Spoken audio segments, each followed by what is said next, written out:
Ama na aming Diyos na Yahuwah, maraming salamat po sa patuloy mong pag-iingat sa amin sa araw-araw ng aming buhay. Maraming salamat po, Ama. Hanggang ngayon, taglay pa namin ang aming buhay at lakas. Higit sa lahat ng karapatan, ang patuloy na magpuri, maglingkod sa iyo pong dakilang pangalan. Patawad po, Ama, sa napakarami naming mga pagkukulang. Patawad po sa lahat po ng aming mga kasalanan. Pakilinisin naman ganap ang aming mga puso't isipan. Pagindapatin mo po kami, Ama, sa iyong banal na harapan. Patuloy kaming mag-aaral ng iyong mga katotohanan. Maaari po ba pakipatnubayan po ang bawat isa sa amin sa panahong tatanggapin na namin ang mga aral mo. Nawa ipagkaloob sa amin ng mga katalinuhan na aming kailangan upang buong linaw po naming maunawaan ang mga aral na aming tatanggapin. Magamit po namin sa mas lalo pang ikatataas ng uri ng aming mga paglilingkod sa iyo. Amang banal, pakibasbasan mo po ang aming kapatid na mangunguna sa aming pagsamba. Sa kanilang pagtuturo, ipagkalob sa kanila ang mga katangiang kanilang kailangan. Basbasan mo po sila ng banal na Espiritu Santo upang nang sa ganun lahat po kami makinabang, lahat kami tumibay sa aming pananampalataya sa mas lalo pang ikalulugod ng iyong napakadakilang pangalan. Narito po, dala rin namin ang aming mga handog. Pakibasbasan mo nawa ang mga handog na aming isinimpan. Magamit nawa po sa lahat ng kanyang kaukulan. Pakibasbasan mo rin po ang aming mga ikinabubuhay, Ama. Upang nang sa ganun, meron kaming pangtustos sa aming mga pangangailangan. Lalo't higit sa lahat sa ganito naming mga paghahandog na nakalulugod sa iyong dakilang pangalan. Buong buo ang aming pag-asa at pagtitiwala. Dinirinig mo po, Ama, ang aming mga panalangin. Pinatawad mo na rin kami sa aming mga pagkukulang at pagkakasala, sapagkat ang lahat ng ito'y buong galang naming hiling sa iyo, sa tanging pangalan po ng Panginoong Yahushua na aming dakilang tagapagligtas. Amen.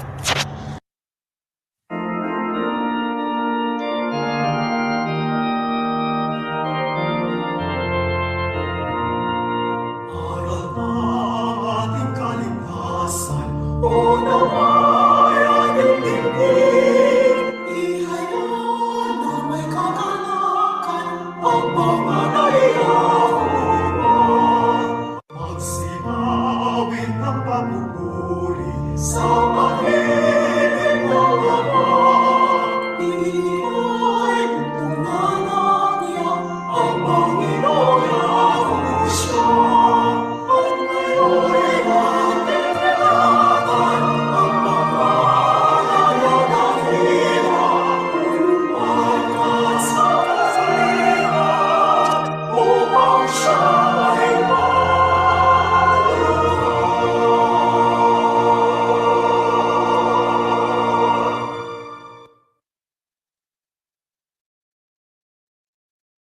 Mga kapatid,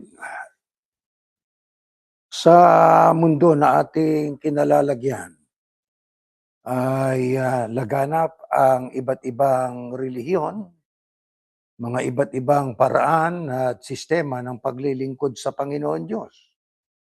Alam nila ang mga katagang pag-ibig at katotohanan. Subalit minsan ay dumarating sa kanila na sila po ay nagdududa, ano ba talaga ang ibig sabihin ng pag-ibig at katotohanan? Pwede bang paghiwalayin ang pag-ibig at ang katotohanan? Pwede bang katotohanan na lang at walang pag-ibig? O kaya naman ay pag-ibig at walang katotohanan? Mga kapatid, ang sabi nga, ang love at saka yung truth, inseparable po yan. Hindi pwedeng paghiwalayin yan. Si Apostol Juan bilang lingkod ng Diyos ay nagturo tungkol dito sa kahalagahan ng pag-ibig at ng katotohanan.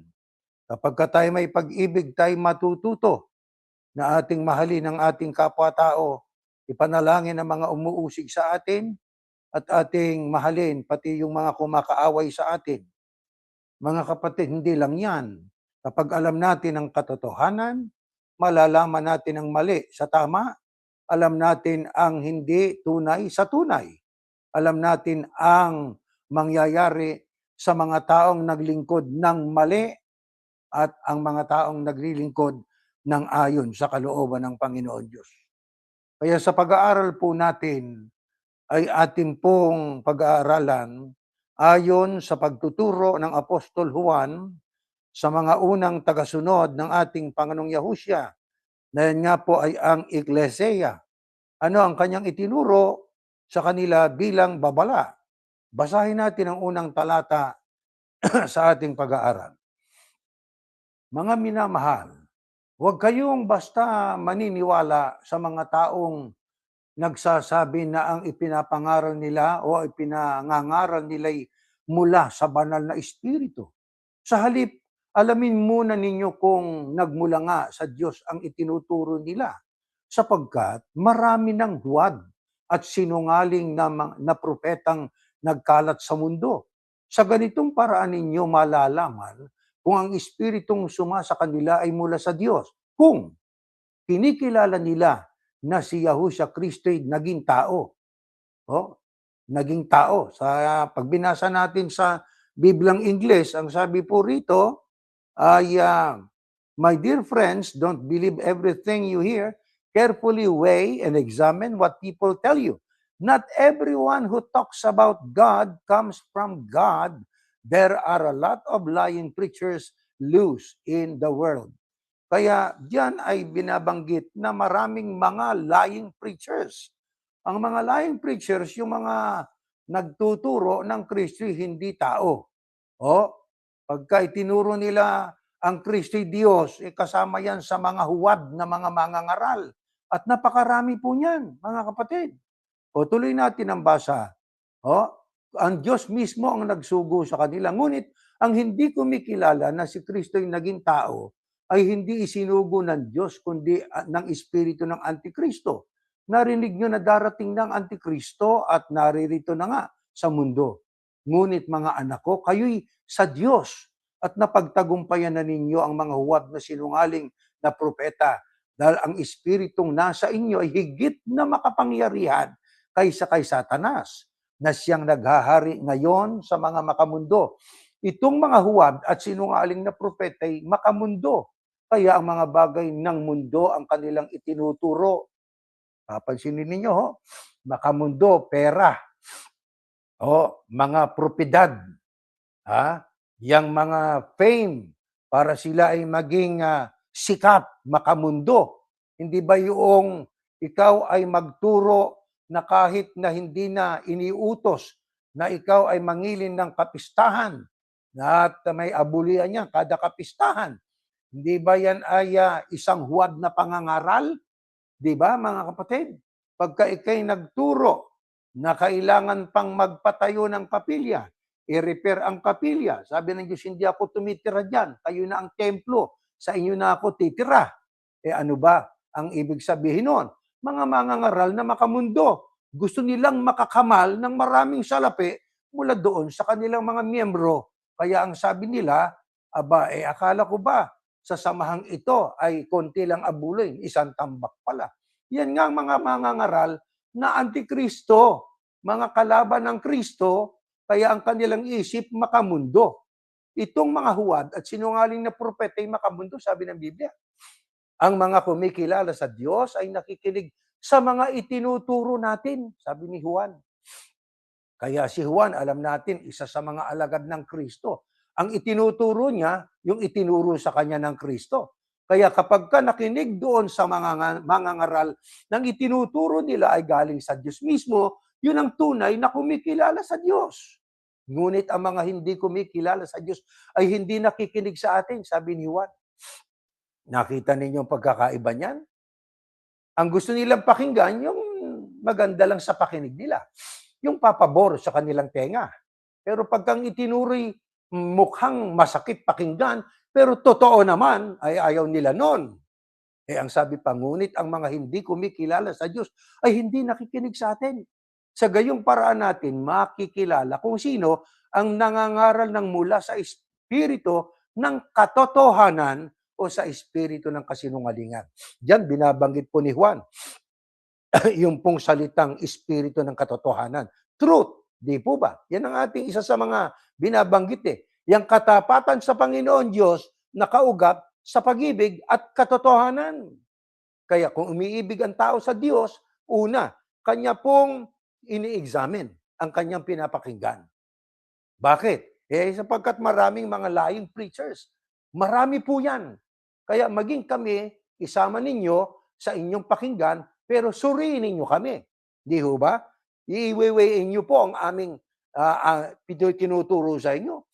Ang sabi pa ni Juan ay maliwanag na ang mga tunay na sa Kristo ay kanilang sinusubukan at kanilang tinitiyak at kanila pong sinusuri ang aral kung yun ay batay sa katotohanan.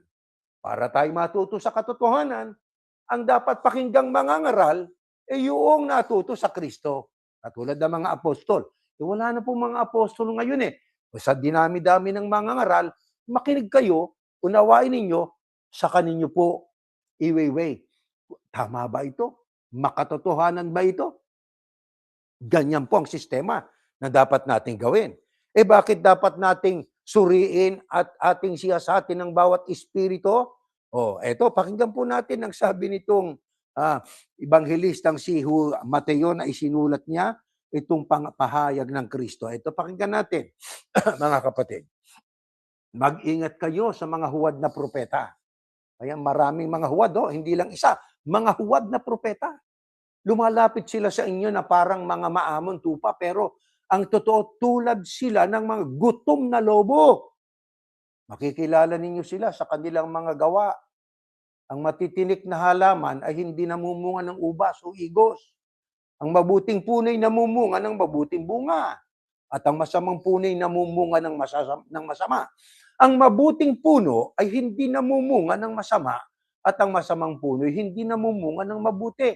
Ang lahat ng punong hindi namumunga ng mabuti, pinuputol at itinatapon sa apoy. Kaya nga, makikilala ninyo ang mga huwad na propeta sa kanilang mga gawa. Itong talatang ito, ginagamit sa ating pinanggalingang reliyon para alamin ang mga bulaang mga propeta sa damit. Hindi po sa damit. Yang pong binabanggit po dyan, yan po ay, kung tawagin natin ay figure of speech, mga kapatid. Bakit? Sapagkat ang tinutukoy ng Kristo dyan, mga tao. Pero itinulad niya ang mga ito sa parang maaamong tupa. Ang babait sa panglabas na anyo. Pero sa pangloob, gutom na lobo. Ang sabi, makikilala sila sa kanilang mga gawa. Kung mabuti ang puno, mabuti bunga. Kung masama ang puno, masama rin ang bunga. Paano makikilala nga itong mga lying preachers na ito na napakarami na? Ang sabi ng Biblia, kaya nga makikilala ninyo ang mga huwad na propeta sa kanilang mga gawa. Kasi nga po, kung damit na ang pagbabatayan natin, paano kung ang mangangaral ay nakabarong? Paano kung yung mangangaral ay naka-Amerikana? Hindi na babulaan yon? Kaya, mga kapatid, masama na limitado, alam natin At masama rin kung ang itinuro sa atin, mali ang pagkakaintindi. Ang tinutukoy po dyan, na magpapanggap na parang maamong tupa, pero sa loob ay lobong maninila, yan ang mga tao. Sa gawa, makikilala. Makikita naman ninyo sa gawa Hindi ho mapagtatakpan ang mga gawain ng bulaan. Pag peke, mahahayag talaga. Di ba? Katulad ng peking buhok. Ang gandang tingnan. Di ba nang humangin ng malakas, natanggal yung kanyang buhok. Nakita yun, totoo.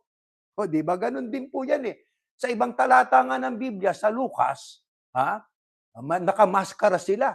Pero darating ang panahon na yung mask ay maaalis sa kanilang mukha at makikilala ninyo ang tunay nilang pagkatao. Pero ang babait niyan, naku, mahal na mahal ko kayo. Ganun kung magsalita pa sila We love you, sabi nila sa mga brethren. Ano ang mahal mo sa mga kapatid? Sila? Hindi. Hindi mo nga tinutulungan Ano ang mahal mo sa kanila? Yung pera. Yan ang mga bulaan na mga mangangaral. Isa yan sa palatandaan, yung pamimera sa mga miyembro. Makamundo. Nakapag-ipon ng pera at nagpapagawa ng mga chapel daw o mga simbahan, yan propaganda lang para sabihin na Gawin natin yan para sabihin nila, diyan napupunta ang pera. Oo, ginagawa nila. Pero saan napupunta ang malaking bulto ng salapi? Nako, ayun, pansarili. O, yan ang mga bulaan, mga kapatid. Yan ay mga palatandaan ng kabulaanan. Alam nyo, panahon pa ng unang panahon ng mga propeta, meron nang ibinabala tungkol po dyan sa mga bulaang propeta. At maging sa panahon natin, lalong dumami ho, mga kapatid. Kaya ayon po sa ating Panginoong Yahusya, ano ang kanyang babala sa mga alagad niya? Maging noon pa, mga kapatid, pakinggan natin ito. Sa 24, ito nakasulat. Ayan, kapag may nagsabi sa inyo, narito ang Kristo, o naroon siya, huwag kayong maniniwala. Sapagkat lilitaw ang mga di tunay na Kristo at mga huwad na propeta.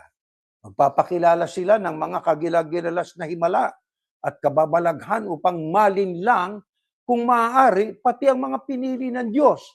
Tandaan nyo ang mga ito. Binibigyan ko na kayo ng babala habang hindi pa nangyayari ang mga ito. Kaya kung may magsabi sa inyo, naroon ang Kristo sa ilang, huwag kayong pupunta ron.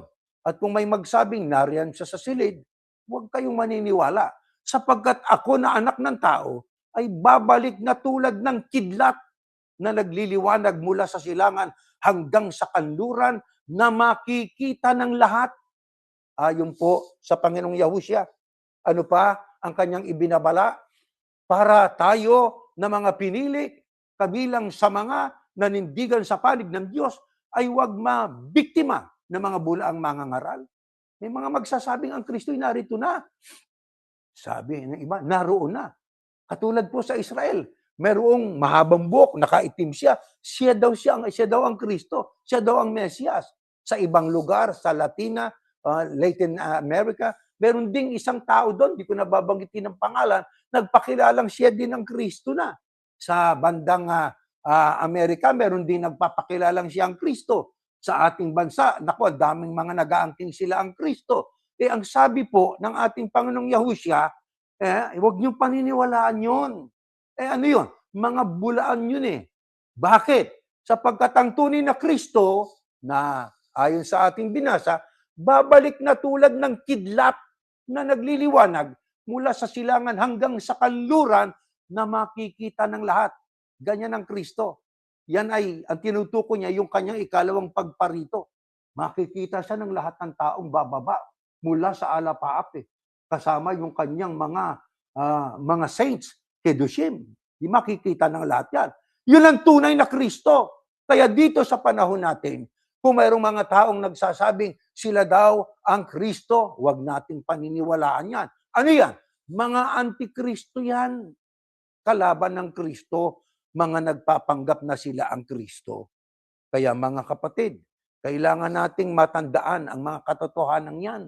Ano pa sabi naman ni Pedro, kaugnay niyang mga bulaan na yan. Eto, hindi itong ang ating binabasa ay puro Biblia. Pakinggan natin. Ito, next slide. Sa sa Mateo, basahin muna natin para sa pag-aaral natin, Mag-ingat kayo sa mga huwad na propeta lumalapit sa inyo na parang maamon tupa. Nabasa na po natin kanina yan. Naipaliwanag na rin po natin yan. Next slide na po tayo. Sa ikalawang Pedro 2:1-3. Ito pahayag ni Pedro. Ayan. Ngunit, nagkaroon din ng mga huwad na propeta sa mga mamamayan ng Israel nung araw. Hindi pala kataka-taka. Bakit? Sabi ni Pedro, nung unang panahon, meron namang mga talagang huwad na mga propete. Panahon pa ng Israel.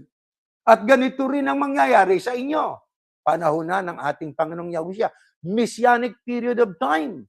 Sa makatuwid, nung unang panahon ng Israel, meron na mga nag-i-introduce na sila daw ay propeta ng Diyos. Pero hindi sila tunay na propeta ng Diyos. Sabi nga sa ibang talata, sinasabi nila, ito ang pinasasabi ng Diyos. Sabi ng Diyos, hindi ko naman pinasasabi yun. Di huwad nga. Peke, ginagamit ang pangalan ng Diyos para papaniwalain ang mga tao nung una na sila ay mga propeta ng Diyos. Sa panahon natin, ganun din. Ano pa sabi? Magkakaroon ng mga huwad na guro sa inyo. Ano ba yung guro? Di ba nagtuturo? Pero anong klaseng guro? Mga huwad, peke. Pero magaling magturo. Aba, ang mga peke, kaya hindi nyo minsan napaghahalata eh. Bakit? Magaling eh. Hindi halata. Di ba? Magaling eh. Pero huwad. At ang sabi, palihim nilang ituturo ang mga aral na makakasira sa pananampalataya ninyo. Palihim nilang ituturo ang mga aral na makakasira sa pananampalataya ninyo. Meron bang ganon? Aba, opo. Ano yung isa sa mga palihim na kanilang itinuturo na yun ay makasisira sa pananampalataya ng mga tunay na alagad?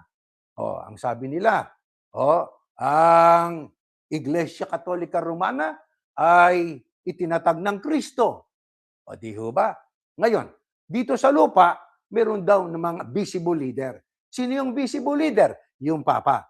Pero sa visible leader na yan, meron pang invisible leader o head. Sino yon? Ang Kristo. Ano naman ang sabi nila sa kanilang aklat? Pagka ang isang tao ay may dalawang ulo, isang katawan, halimaw. Alam pala nila. Pero ganyan din po, alam nyo, sa iglesyang pinanggalingan natin. May visible head. Yung visible head na yon, infallible. Hindi daw nagkakamali. Pagka gumagawa ng desisyon sa kanilang mga doktrina, maging sa moral, siya daw ay tagapamahalang pangkalahatan. Palihim yon. Hindi nyo alam, ng tagapamahalang pangkalahatan talaga, 28:18 ng Mateo, ay ang Kristo, sapagkat sa kanya ibinigay ang lahat ng kapamahalaan sa langit at sa lupa. Palihim na itinuro, siya daw ang tagapamahalang pangkalahatan. Ang Kristo, tagapamahalang pangkalahatan din yon. Di lumalabas dalawa. Sino ba talaga? Kaya palihim na itinuturo, di ba? Kaya ang kanilang pananampalataya, mas higit ngayon, dito sa kaniyang tagapamahalang pangkalahatan sa lupa, ay sa Kristo. Ang totoo, ang pinasasalamatan nila, yung kanilang tipi dito sa lupa eh. Di ba? Ang kanyang pangalan nagkalat doon sa tarpaulin eh. Maraming salamat, maraming salamat. Nawala na sa isipan nila ang tunay na tagapamahalang pangkalahatan. Yan ang binabanggit dyan ni Apostol Pedro na palihim nilang ituturo ang mga aral na makakasira sa pananampalataya ninyo. Ano pa? Itatakwil na nila maging ang Panginoon na tumubo sa kanila. Hindi ba pagtatakwil na ang kinin mo ang titulo ng Kristo na tumubos sa lahat ng tao? Ikaw ba ang tagatubos? Tapos sabi pa, yung kanilang leader daw, ang perfecter ng kanilang faith, samantalang ang Kristo, ang tunay na perfecter ng ating faith. Ano ibig sabihin? Itinakwil. Kinuha ang papel ng Kristo at ipinakilalang siya yon. Yan ang mga palatandaan ng mga bulaang mangangaral. Sa kabila nito, marami pa rin susunod sa nakakahiya nilang pamumuhay. Hindi ba totoo yon? Kahit nakitang-kita ng kanilang pamumuhay, ay napaka-lavish ang lifestyle nila. Dahil mula doon sa abuloy, pagka nagpasya ang kanilang leader na yon, na nagpakasarap, naniniwala pa rin ang mga tao. Marami pa rin ang susunod. Kaya huwag tayong magtaka kung diyan partikular sa ating pinanggalinang relihiyon ay marami pa rin sumusunod. Nakasulat kasi yan eh. Di ba? At dahil sa kanila, malalapastangan ng katotohanan ng sinusunod natin. Katotohanan at pag-ibig. Kaya mahalaga yung katotohanan eh.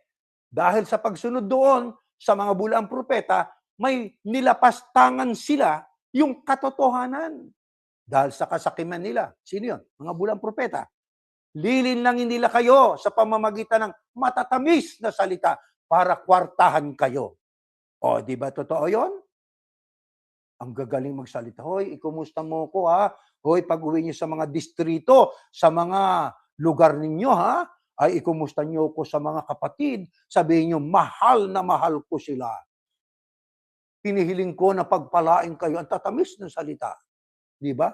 Ang mga may sakit pagalingin. Nahirap na ba kayo? Ako hindi. Sapagkat nasa akin ang abuloy nyo. Hirap na. Nililin lang. Matatamis na salita.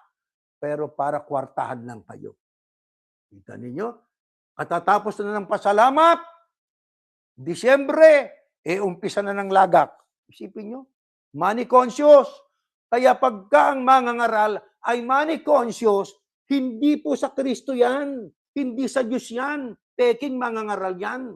Matagal nang nakahandang hatol sa kanila at malapit na silang lipulin. Malapit-lapit na kayo.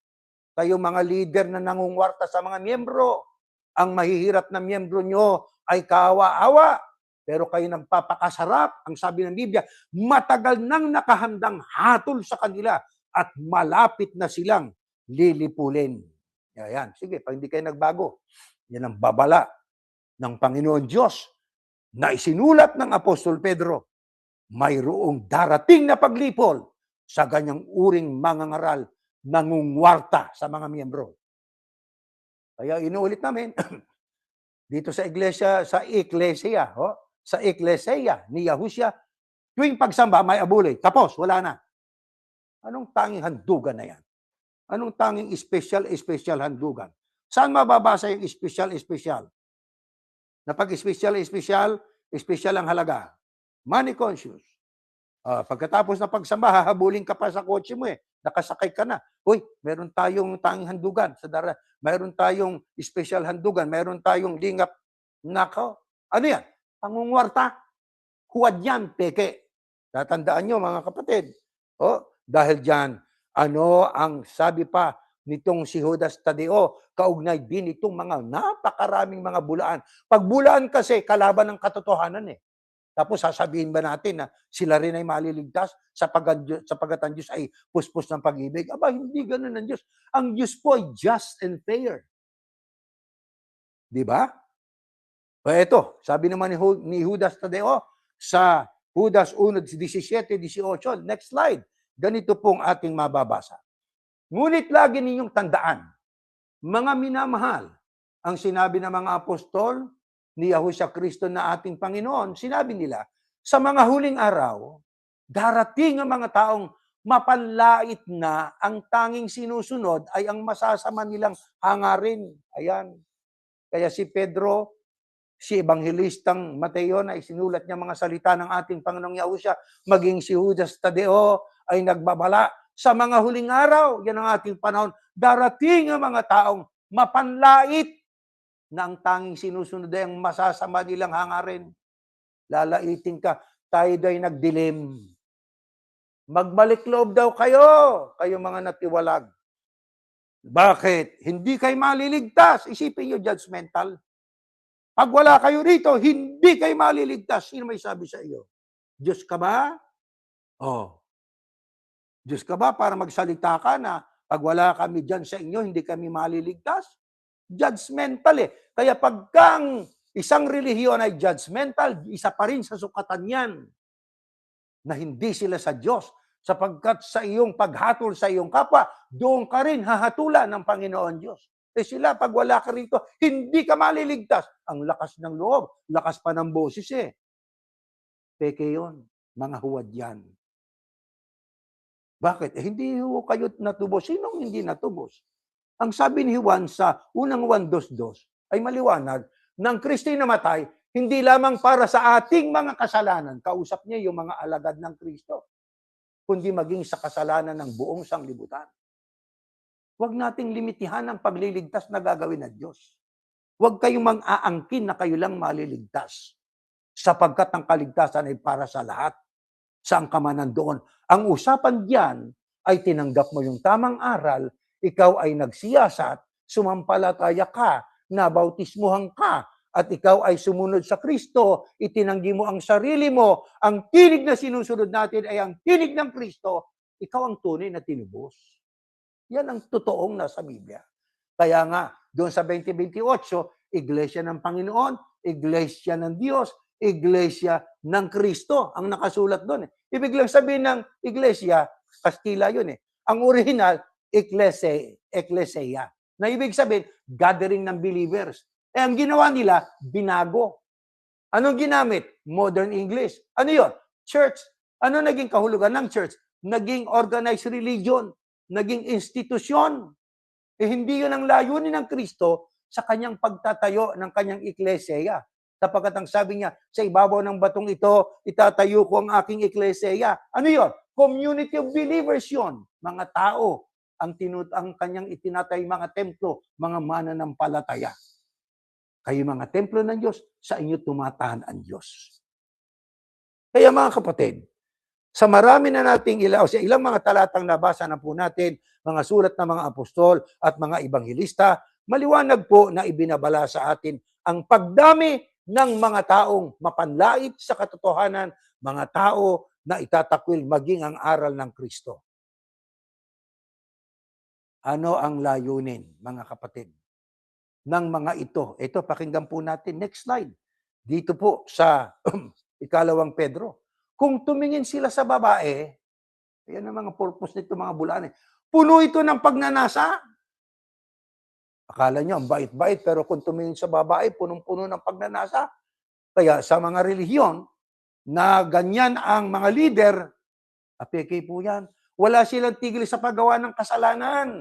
At hinihikayat pa ang mga taong mahihina. Sanay sila sa pagiging sakim.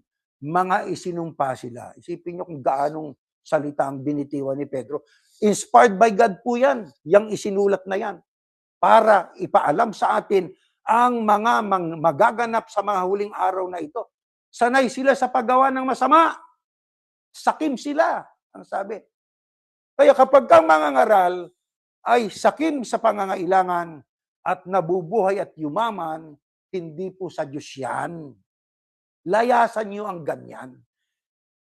Huwag kayong maaakit doon sa mga kapi-kapilya at simba-simbang malalaki. Hindi limitado ang Diyos sa isang lugar. Pag hindi kayo pumunta sa kapilya, hindi kayo makakasamba sa Diyos. Sabi nga sa ibang salita, Teo omnipresente, Teo omnisciente, Teo omnipotente. God is almighty, God is powerful, God is everywhere, God is all-knowing, God is everywhere. Kaya nung panahon ng Kristo, panahon ng mga apostol, ang pagsamba nila sa kuweba, ilalim ng punong kahoy, kung sa bundok, doon sila sumasamba. Kaya yung babaeng taga Samaria, ang sabi, kayo mga Hudyo, sumasamba sa bundok ng Jerusalem. Kami naman ay sumasamba sa bundok ng Gerizim. Sabi ng Kristo, darating ang panahon na hindi na mahalaga ang lugar. Hindi na kayo sasamba sa lugar na pinagsasamba nyo. Ang sabi doon sa Juan ay sapagkat darating ang panahon na ang mga tunay na mananambay sasamba sa Diyos sa espiritu at katotohanan. Sila ang mga tunay na mananamba na hinahanap ng Panginoon Diyos.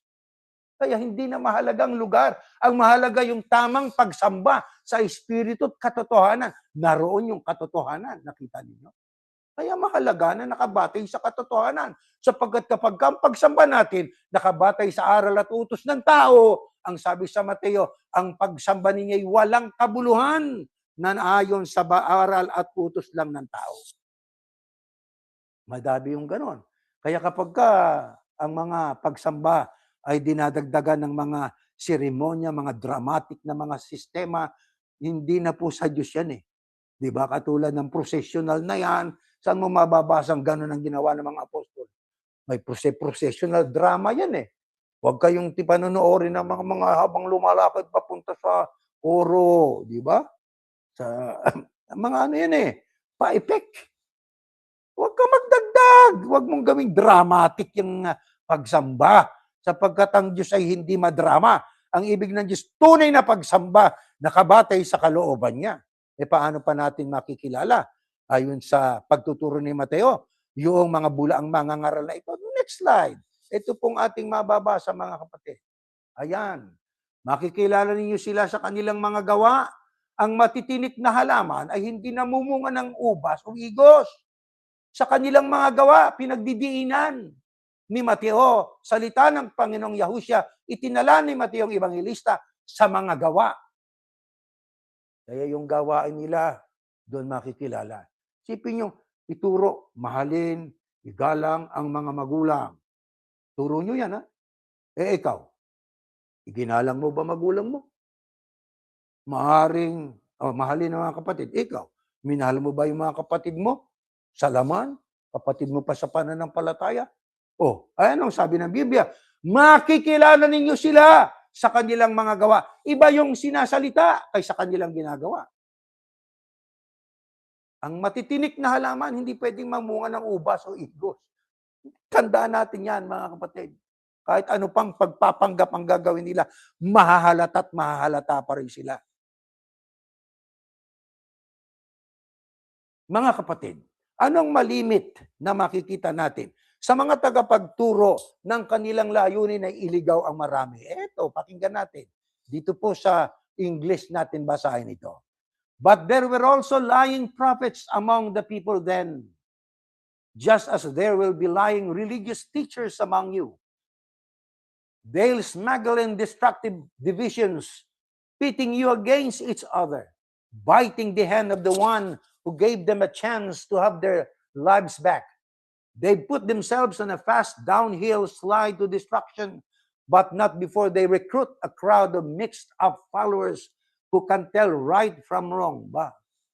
Maakit nila yung mga tao na hindi alam kung hindi nila alam ang mabuti at masama. They give the way of truth a bad name. Binibigyan nila ang daan ng katotohanan ng masamang pangalan. Katulad halimbawa sa atin, di ba?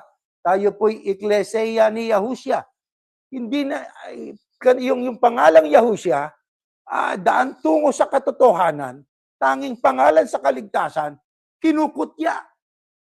At saka pinagtatawanan ng iba yan. They give the way of truth a bad name. They're only out for themselves, para lang sila sa kanilang sarili. They're after their own selves lang, yung kanilang sariling kapakanan. They'll say anything that sounds good to exploit you. Magsasalita sila ng mga bagay-bagay na parang sa pakinig mo ay mabuti, pero pagsasamantalahan ka. They won't, of course, get by with it. Hindi sila makakatakas yan. They'll come to a bad end. Magwawakas sila sa masamang wakas. For God has never just stood by and let that kind of thing go on. Diyan ay mababasa natin, they smuggle in the destructive divisions, pitting you against each other. Ano ba ibig sabihin ng pitting, yung pit? Basahin natin. Ito sa Oxford Language Dictionary, ito pong ating mababasa. Yan ay verb, gerund or present participle pitting. Set someone or something in conflict or competition with, a chance to pit herself against him. Kaya sa loob ng samahan, na biktima ng mga bulaang propeta, pataasan ng may salita sila sa salitang idiom, no? Pataasan ng pride, kumbaga. Nag-aaway-away. Kaya diyan sila na, nung isang araw lang kausap ko yung, hindi ko nababanggitin, yan kapatid na yan, ganun talaga ho yan Ayan kapatid na yan, gusto lagi siya sikat Kaya diyan sa kwerpo, sa samahan ng mga di umano ay maliligtas, pero sila ay nag-aawayan. Hanggang ngayon ay hindi nagbabatian. Biktima yan ng mga bulaang propeta. Totoo po yan. Set someone or something in conflict or competition with. Kaya pagka sa isang samahan, sila po ay nag-aawayan, mayroong cold war, hindi nagbabatian, pagandahan ng kotse, pagandahan ng suot sa pagsamba, pakitang tao na. Ganyan ang bulaan Pakitang tao. Sa panglabas, akala mo tama, pero sa panloob, mali pala. Kaya dahil po dyan mga kapatid,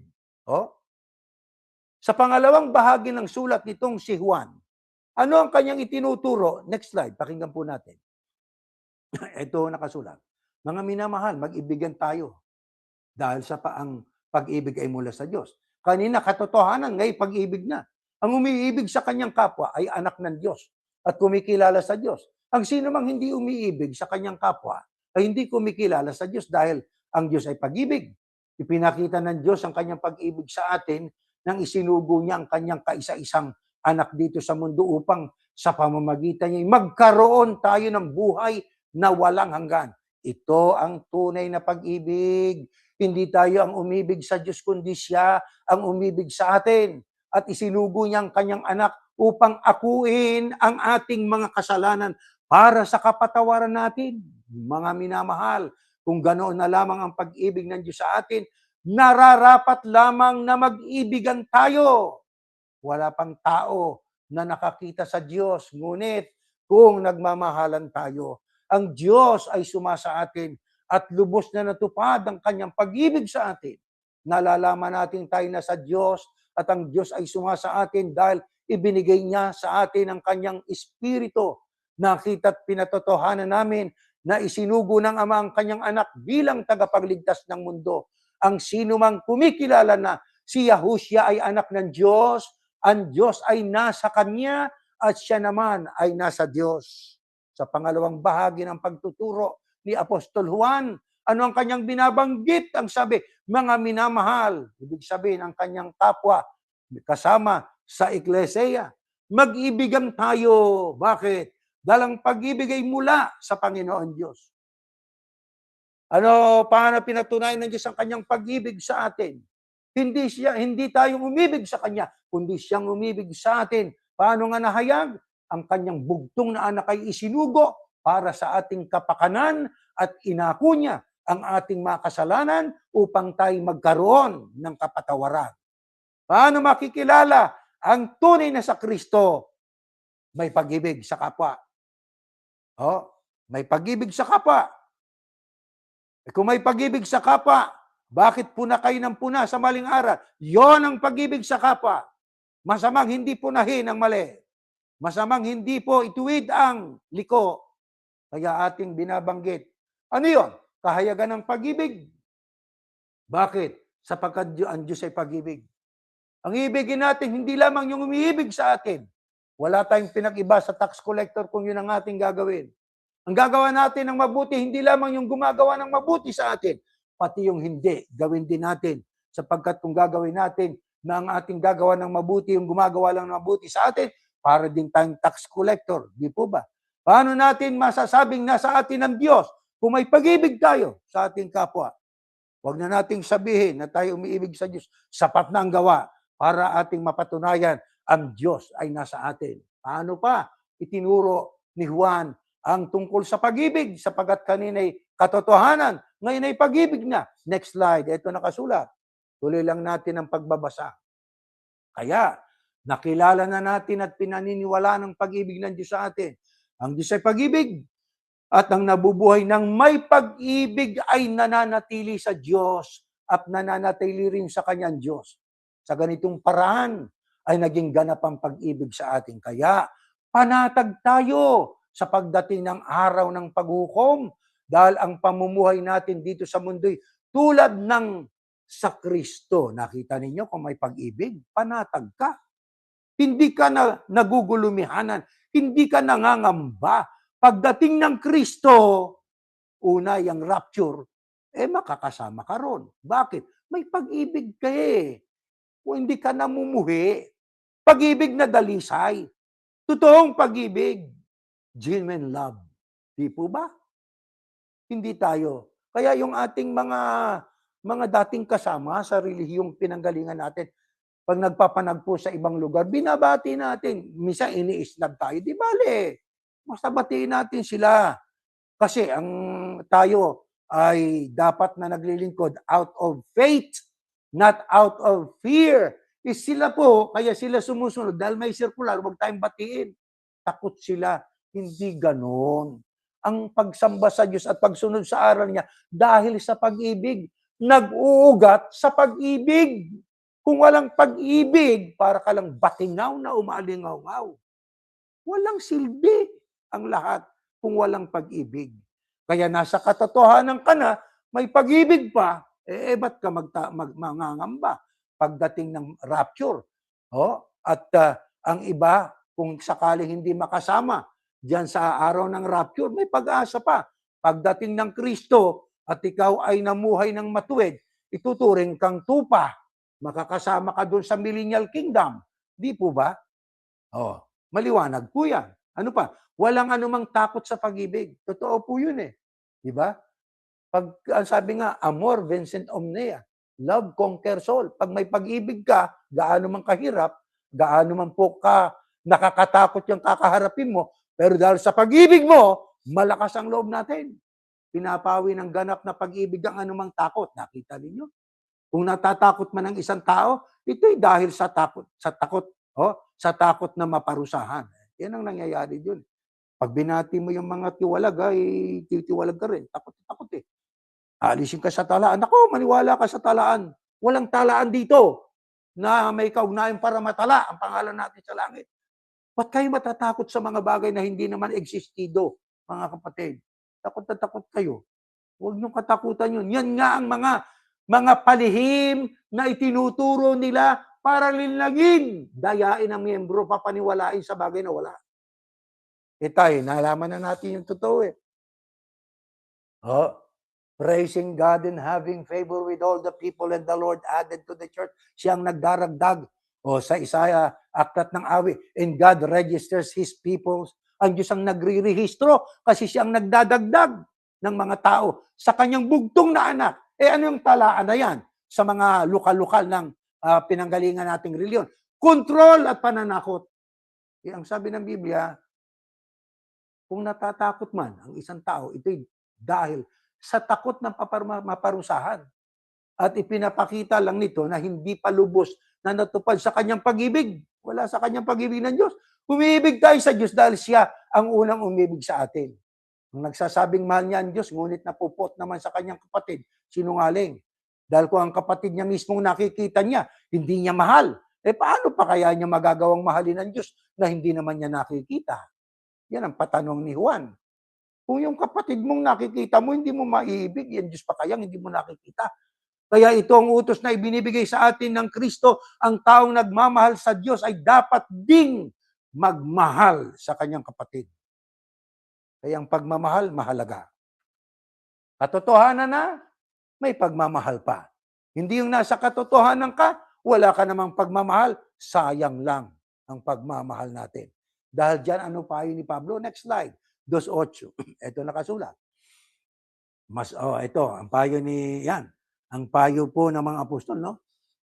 Mas bukas ang kaisipan ng mga taga-Berea kaysa mga taga-Thessalonica. Gustong-gusto nilang makinig sa mga itinuturo ni na Pablo. At araw-araw nilang sinasaliksik ang kasulatan para tignan kung totoo nga ang sinasabi ni na Pablo. Marami sa kanilang sumampalataya, kabilang dito ang mga Gregong babae na kilala sa lipunan at mga Gregong lalaki.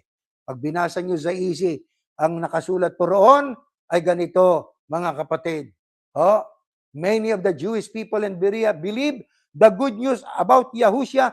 Many Greek men and some important Greek women also believe in Yahushua. The Jewish people in Berea were better than the people in Thessalonica. They were happy to listen carefully to Paul. Every day, they also studied the Bible. Nagbabasa at nag-aaral sila ng Biblia. Diyan sa iglesyang pinanggalingan natin, huwag daw tayo magbasa ng Biblia, baka maligaw. Sa kanila lang dapat makinig. Ano yan? Hindi po tipong makadiyos. Ano yan? Tipong mandaraya. Bakit? Sapagkat pagka hindi tinuturo sa atin sa iglesia yan eh. Yung magsaliksik. Hindi. Ang itinuturo nila, huwag kayong magsaliksik. Sa amin kayo makinig. Ang payo ng Biblia, saliksikin natin katulad ng Bereano. Mga kapatid, saliksikin natin. Magbabasa talaga tayo. Magre-research tayo. Kaya tayo nakatakas dun sapagkat nagbasa tayo. Diba? Ano payo pa ni Pablo? Next slide. Ito po nakasulat sa 2:8 na aklat ng Kolosas. Mag-ingat kayo nang hindi kayo madala ng walang kabuluhan at mapandayang filosofiya. Mga tradisyon lang ito at mga pamamaraan ng mundo at hindi mula sa Kristo. Kaya huwag kayong padadala. Dahil ang kapuspusan ng Diyos ay nananahan sa katawan ng Kristo at naging ganap kayo sa pagkipag-isa nyo sa Kanya na siyang pangulo ng lahat ng Espiritong namumunot may kapangyarihan. Kaya mga ampayo ay huwag tayong maniwala sa mga tradisyon, mga sabi-sabi, kwentong walang kabuluhan, kwentong barbero, mapandayang filosofiya, kaysa ganito, nakahanda na ba ang iglesia, ang wika? Nagpakita ang Diyos sa aming leader, nakahanda na ba ang iglesia? Anong kwento yan tradisyon yan Huwag kayong padadala sa ganyang uri na mga pandaraya, mga kapatid. Ang tayo ay makipagkaisa sa Kristo, yon ang tama. Anong dapat natin gawin kung napakaraming mandaraya ngayon? Ang sabi pa rito sa Bibliang ating babasahin ay ito. Next slide. Pakinggan natin ito. Pakadami ng bulan Ngunit mga anak ko, kayo sa Diyos at napagtagumpayan na ninyong mga huwad at sinungaling na propeta dahil ang Espiritong nasa inyo ay higit na makapangyarihan kaysa kay Satanas na siyang naghahari ngayon sa mga makamundo. Kaya magtatagumpay tayo. Bakit? Taglay natin ang Espiritu ng Diyos Kapag kataglay natin ang Espiritu ng Panginoon Diyos, gaano man katinding mangaral, maaring sa panglabas, ang galing-galing niya, Pero pag sinuri mo ang kanyang ipinangangaral, masasabi mong peke. Kaya, mga kapatid, tayo sumampalataya na tayo ay nasa Diyos.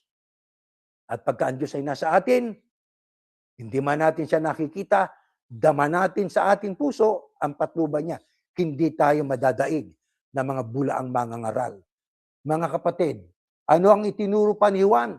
Kaugnay ng ating pong pagmamahalan sa loob ng Eklesiya, maging yung ating kapwa, dapat din nating mahalin. Next slide. 4:11-12.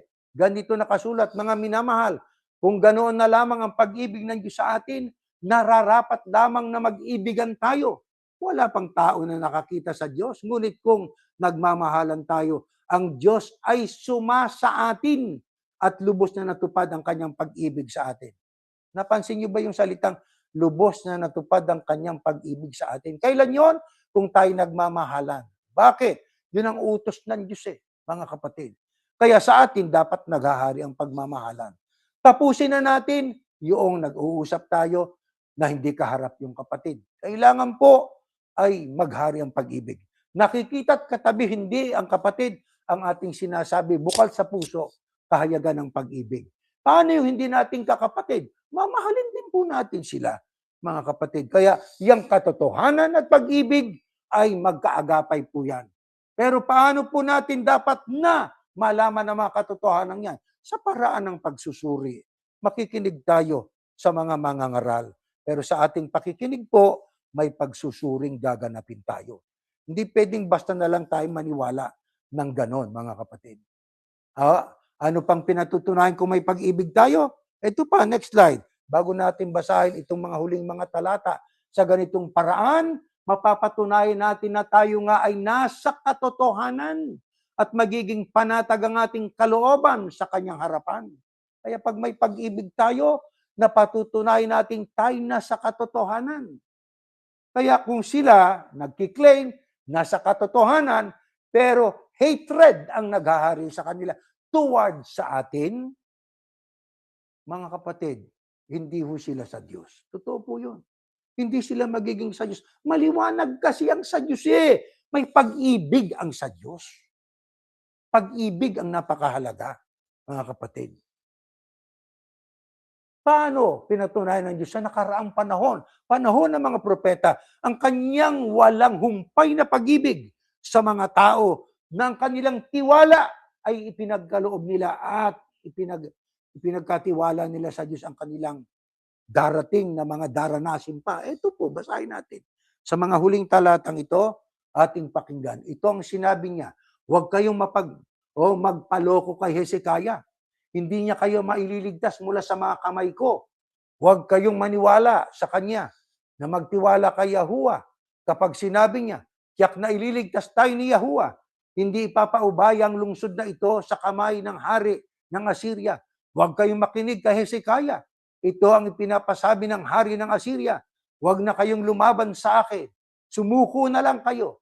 Papayagan ko kayong kainin ang bunga ng inyong mga ubasan at mga puno ng igos at inumin ang tubig sa sarili niyong mga balon.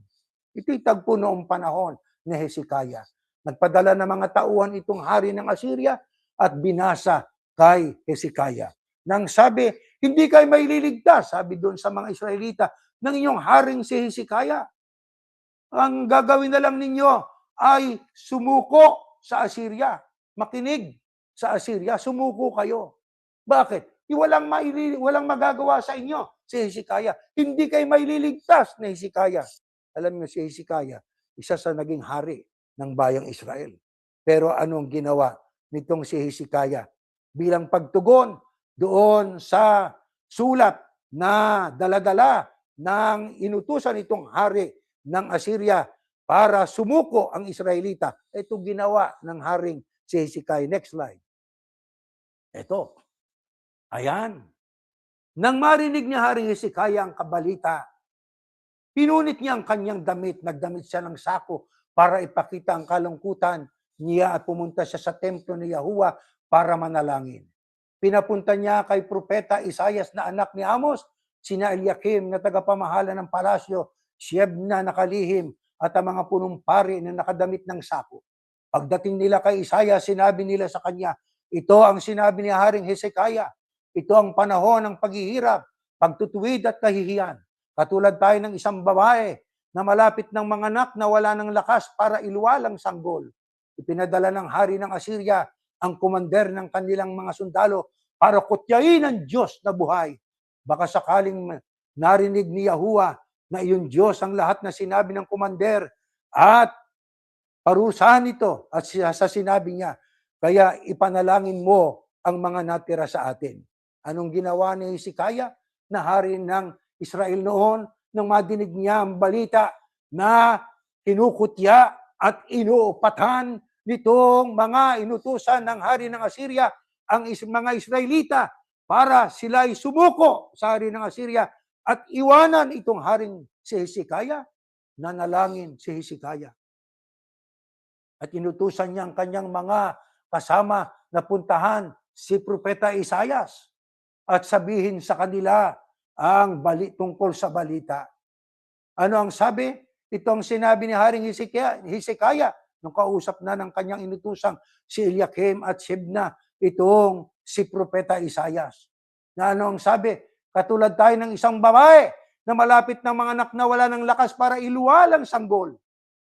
Ipinadala ng hari ng Assyria ang komander ng mga sundalo para kutyain ang Diyos na buhay. Kaya ano nangyari? Next slide. Ito po ang kahayagan na ang loyalty ng Panginoon Diyos ay sa mga anak niya na umiibig at nagtitiwala sa Kanya. Ito po nakasulat. Kinagabihan, pumunta ang anghel ni Yahuwah sa kampo ng Assyria at pinatay niya ang 1,000 o 185,000 kawal. Kinaumagahan, pagising ng mga natitirang buhay, nakita nilang napakaraming bangkay. Dahil dito umuwi si Sennacherib sa Nineveh, yan pong si Sennacherib yan ang hari ng Assyria. At doon na tumira. Iingatan at ililigtas ko ang lungsod na ito para sa karangalan ko at dahil sa pangako ko kay David na aking lingkod. Yan ay sabi ng Diyos. Kaya ano ang ginawa ng Diyos? Dininig ang panalangin itong si Haring Hezekiah. Ipinagtanggol ang kanyang bayan. Sa paanong paraan? Sila bang lumusob sa Assyria at nakipaglaban? Hindi. Kinagabihan, pumunta ang anghel, isang anghel lang ng Panginoon Diyos, sa kampo ng Assyria. Ano ginawa? Pinatay. Gaano karaming pinatay ng mga kasundaluhan nitong hari ng Assyriang si Sennacherib? 185,000. Kaya nang magising yung mga natira, nakita nila ang napakaraming bangkay. Ano ginawa nitong si Sennacherib? Tumakas papuntang Nineveh. Natakot. Ganyan ang peking leader. Ganyan ang leader na walang Diyos.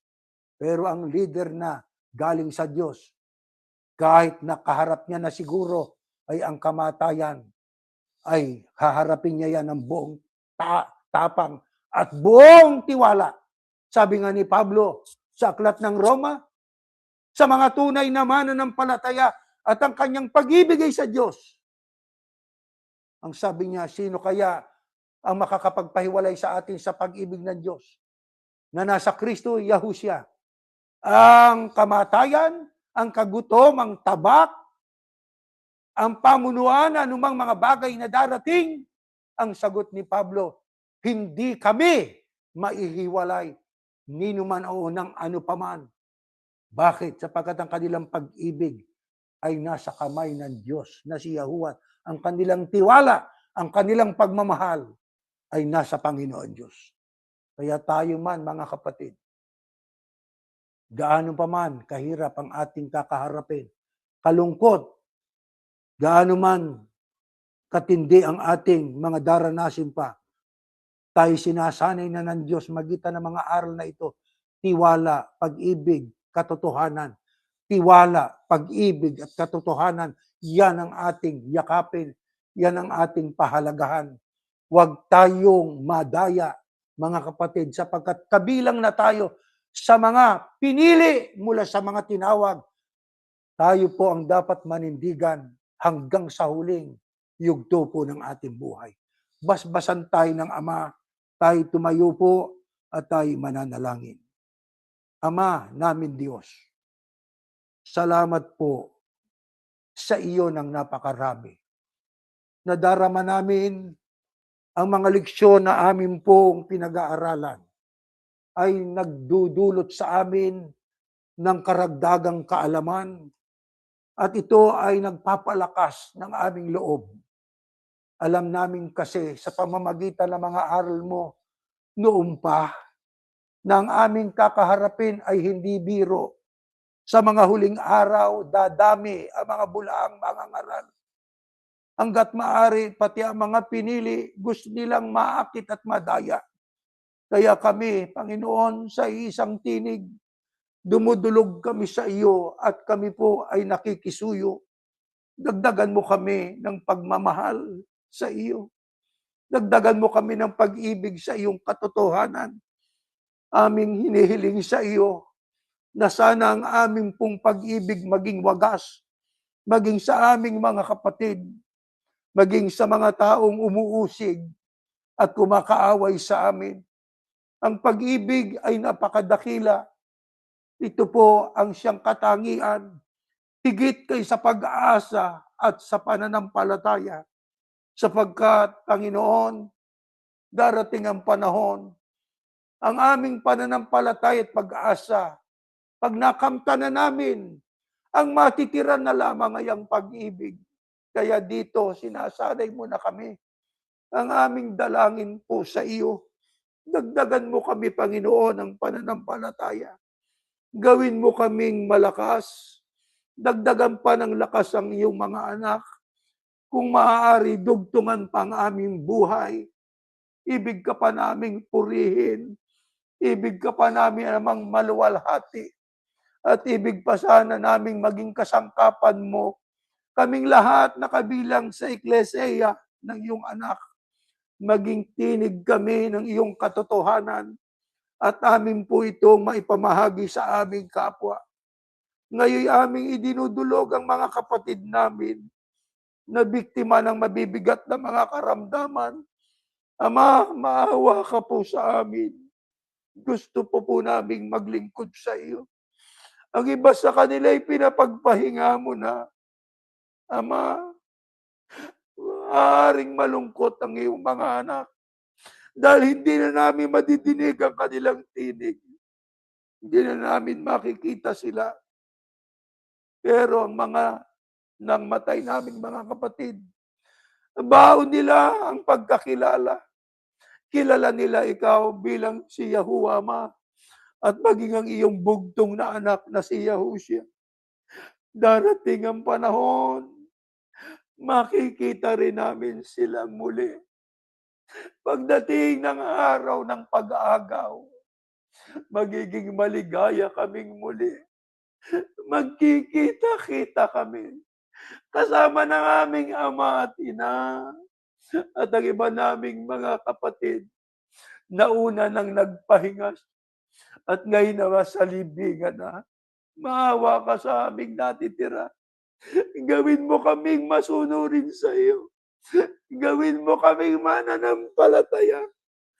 Mawala na ang lahat sa mundo. Huwag lang mawala ang aming tiwala at pag-asa sa iyo. Ikaw po ang Diyos na makapangyarihan. Kayang-kaya mo pong gawin ang para sa ikabubuti namin. Pero pagpalain mo man kami sa buhay na ito't hindi kami hihiwalay sa iyo. Hindi kami magbabago ng pag-iisip. Hanggang sa huling sandali, ikaw ang aming Diyos na pupurihin at sasambahin. Salamat sa lahat sa ngalan ng iyong anak, Panginoong Yahushua HaMashiach. Amen.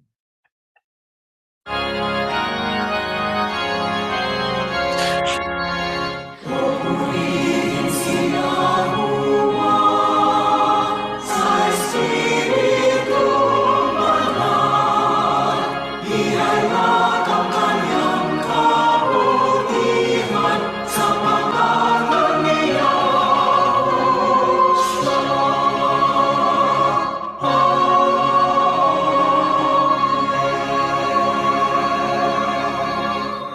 Biyayang pagliligtas ng ating Panginoong Yahushua, ang pag-ibig ng Diyos na si Yahuwah at ang patuloy na paikilakip ng Espiritu Santo Siya nawang sumaating lahat ngayon at magpakailanman. Mga kapatid, patuloy tayo na mamahagi ng ating pananampalataya, ano ho? At kaawaan tayo ng Diyos na sana mahikayat lagi tayo na maging mapanalanginin para sa lahat ng mga leader ng bansa, sa lahat ng mga nasa kapangyarihan, para magkaroon pa po ng peace, kapayapaan, alang-alang sa ating pong tungkulin na maipamahagi pa ang ating naunawaang aral na ito'y sa awa at tulong ng Diyos na ipinagkaloob sa atin. Hanggang diyan po at tayo po ay natatapos na.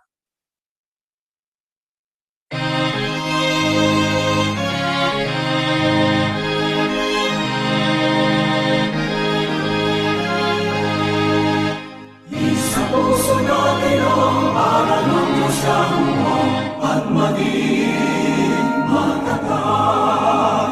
Pagkatyak na darating araw ng paghuhukom o kaya siya'y tingin mga labing ang iglesia. Ipagtanggol ang katwiran gamit ang sandata niya. Tayo ay manindigan. Sa ating